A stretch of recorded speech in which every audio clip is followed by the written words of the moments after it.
When the phone rang, Harvey almost didn't pick it up. In this age of scam numbers and robocallers, it just doesn't pay to pick up on calls you weren't absolutely sure about. Best case scenario, you wasted your time. Worst case scenario, you got added to a list that never seems to run out of callers. Harvey had received 30 similar calls this week already, and it was only Thursday. He had decided that it was time to get a little entertainment of his own. Federal Bureau of Investigation, Fraud Department, Agent Zawicki speaking. How may I? You aren't an agent of the FBI, and that's not your name.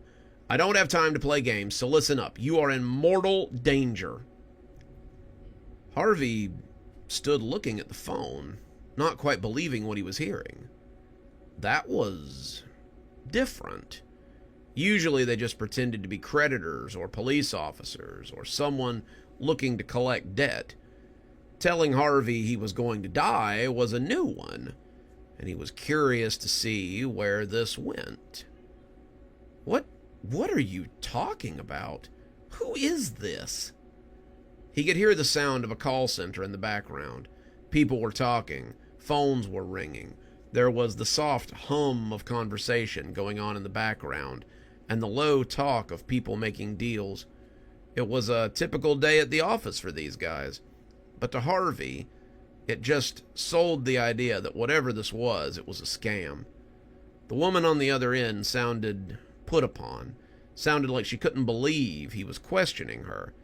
And when she spoke again, it was with the unmoving tones of an angry mother. Don't ask me stupid questions. I don't have a lot of time. You're going to die today if you don't change your destination, and that's a fact. Okay, this was way different. Where was the hook? Where was the angle? What were they trying to sell him? It had to be coming. Why else call? Why else do any of this? Okay, so I'm going to die. Want to give me some more to go on? There was silence for a moment, the sound of people answering very normal phone calls, and then an agitated sigh from the other end. Look, I don't really see specifics. I just know that if you don't alter your course, you'll die today. Harvey thought about that, thought about what he'd been planning to do today, and decided that maybe he had time to play along with this. It was his day off. He had time for silly games today. He had 3 hours before his doctor's appointment, and he had kind of wondered how he was going to kill them. He was just going to watch Netflix, but this could be something to talk about over drinks later. Okay, so I was planning to catch a bus in a couple of hours. Is it something to do with the bus? More silence. More talking on the other end. Harvey imagined he could hear her rubbing at her temples, hear her making small sounds as she thought it over, and it was hard not to see this as another scam. It was the same angle as 100 other street corner psychics. She was trying to lure him in, and Harvey was willing to believe just enough to see it through.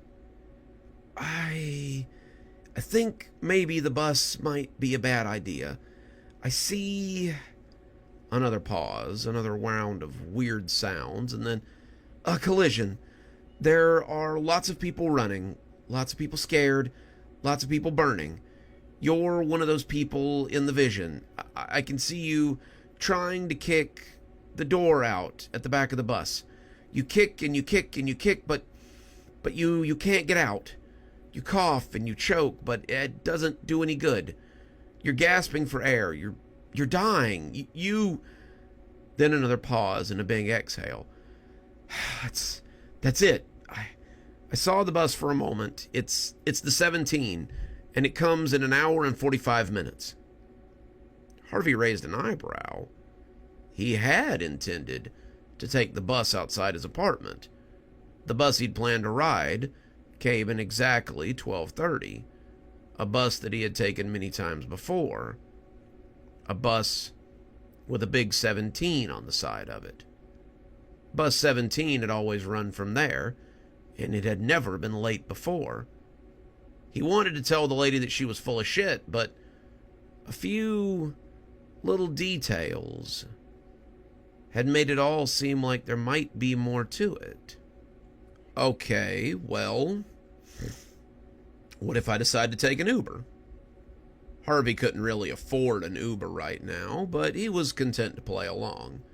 Harvey was not in funds at the moment, but he supposed it was better to be a little broke than dead. What was he saying? He wasn't going to be dead. None of this was real. It was all some nonsense. None of it mattered, but he supposed he'd play along. The sound of background noise came back, that low straining that made him think the woman was concentrating or maybe trying to have a really serious bowel movement. And then she gasped, and you could just imagine her looking up into whatever monitor was in front of her. Uber's no good either. I see a blue hatchback, a red-haired girl with green eyes. The two of you make small talk. She likes you. You two chat on the way to the doctor's office. She's telling you about her schoolwork, and you're asking polite questions until you can ask for her number. Suddenly, a bus pulls out in front of you. She isn't paying attention. She's captivated by the conversation, and she slams into the bus. Oh my God, it's the number 17. The bus ran a stop sign without paying attention, and your Uber it struck the fuel tank. She's killed on impact, and yet again, you die in a blaze of glory. Harvey felt the phone get a little slimy in his hand as the sweat from his palm latched onto it. He hadn't told the woman he was going to a doctor's appointment. He hadn't told her anything about his plans. How did she know? He knew the woman from the Uber that the psychic was talking about as well. Her name was Charlotte, and she was one of his preferred drivers. He had been working his way up to asking for her phone number, but it never seemed like the right time. Harvey still really wanted to believe that this was a scam, but all the pieces were lining up a little too well. What about walking? What if I walk? That same sound, the same low hum of a background call center, and then the psychic gasped and was back. Walking will get you there safely. You'll take 19th to 20th, and then you'll get off on Paul Jones and take 42nd to Cagney. You'll get there a little late. Someone will bump you and start yelling about it. A car will nearly splash you on the way there, but you will arrive at the doctor's office 5 minutes late, but safe. The receptionist will be angry. She'll give you a lecture about being on time, but you'll still get to see the doctor. Harvey breathed a sigh of relief. Well, there you go. If I just walk, then I'll be okay. He was contemplating how to message Charlotte and let her know that maybe she shouldn't take any fares in his neck of the woods today. He didn't know how to say it without coming off as a complete psycho, but he really did like her, and he didn't want to see her get T-boned by a bus. No, don't even think about messaging Charlotte. It wouldn't help, and she wouldn't do it anyway. Perhaps it's not her fate if you're not on the bus. I can't see that far, but there's nothing you can do to stop her. How the hell did you know that? Harvey asked, starting to get frustrated with all this cat and mouse. Because I'm a psychic genius. Why do you think I called you? Doesn't matter anyway. You can't go to the doctor's appointment. Why not? Harvey asked, sitting on his couch as his indignation flared. The appointment will go fine. It's good news. It's just an ulcer. It's not cancer. But on the way home, someone will mug you. They'll take your money, they'll take your shoes, but as they're putting your wallet in their pocket, something will startle them. They'll shoot you. No one will come to your aid, and you'll bleed out on the sidewalk in a matter of minutes. You'll die. There's nothing that can be done about it. Harvey sighed deeply as he ran his hands through his hair. There didn't seem to be a way to get out of this. No matter what he did, it seemed like he was gonna die today. So what do I do? Reschedule. Tell them you had something come up and you need to reschedule.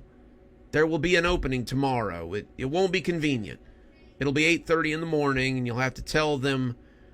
You have to tell work that you'll be late, but it will cause you to miss what's going on today.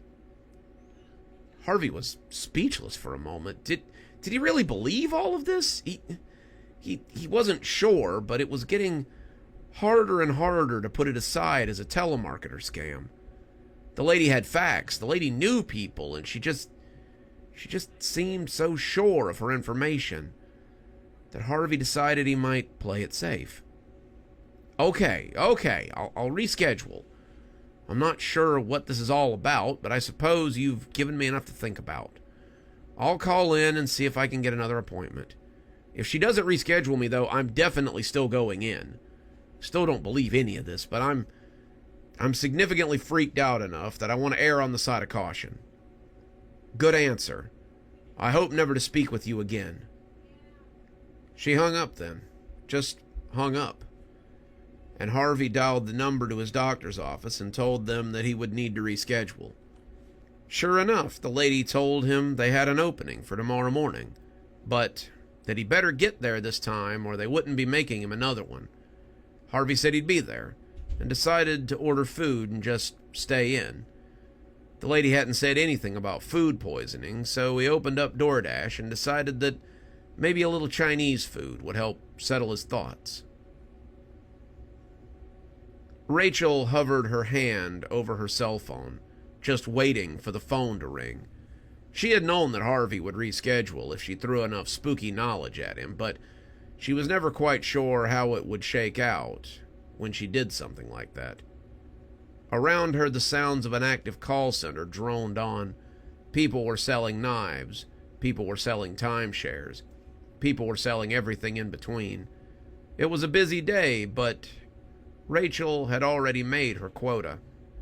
When you could look at names on a list and tell which ones were going to buy and which ones weren't, it made telemarketing extremely easy. The phone rang, and she picked it up on the second ring. Hello, Miss Hinderman. This is Dr. Gabber's office. I know we told you we weren't going to have an appointment for a while, but we've actually just had a cancellation this afternoon. Your name was on my mind, so I thought I'd call and see if you'd be available to come in around 2:30. Yes, ma'am, that sounds fine. Thank you so much for thinking of me. I'll see you at 2:15 on the dot. She hung up the phone and smiled. Her boss would give her the afternoon off when he saw her sales numbers. She had more sales before 11 o'clock than most of these guys had all day. He would be more than happy to let her have some time off to go to a new doctor's appointment so that they could find the cyst in her intestinal tract and finally get her the surgery she needed so she didn't die of cancer. She felt a little bad for what she had done to Harvey, but it would all be okay. He really would have died, and that would have probably been sad for somebody. Just because she could also benefit from his lack of dying was an added bonus. When you were a psychically minded young woman who really didn't want to die of stomach cancer at the age of 35, you did what you had to do to get where you needed to be. Harvey would appreciate having that young girl take him to his appointment tomorrow morning anyway. Rachel would have bet money on it. Good evening, everyone. It's me, Dr. Plague. Thank you so much for joining us for tonight's show. If you think you might like a little more spooky in your life, then please feel free to click on one of the videos we have up here. Maybe look at one of the playlists if you're trying to get caught up. I know, there's so many videos on the channel. There's so many series that are going at the same time. Sometimes you just need a little refresher course, and I gotta say, I always enjoy the views. If you're not subscribed, feel free to hit that subscribe button. Maybe hit the bell so you don't miss anything. We upload a lot on this channel, so you won't want to miss a single story as they come out. If you'd like to support the channel, you can click on the Amazon link down there. There's quite a few books in my Amazon account. You can have a look, and If you'd like a signed copy, get up with me through email, and I'll be happy to work something out with you. Also, there's links to my Patreon, and you can become a member on the channel if you'd like your spooky a little bit early. Patrons and members on the $5 tier get their videos 12 hours early. That's in the morning, as opposed to in the evening. Patrons at the $10 level also get a signed copy of my book anytime I write one. Speaking of my patrons, you should see them appearing right now. Just wanted to take a minute to say how much I appreciate all of you. Patrons, subscribers, however you give to the channel. I really appreciate everything you do, and it truly touches me that you have chosen to support the channel in this way. Well, that's enough for now. Till next time, Dr. Plague, signing off. Have a wonderful evening.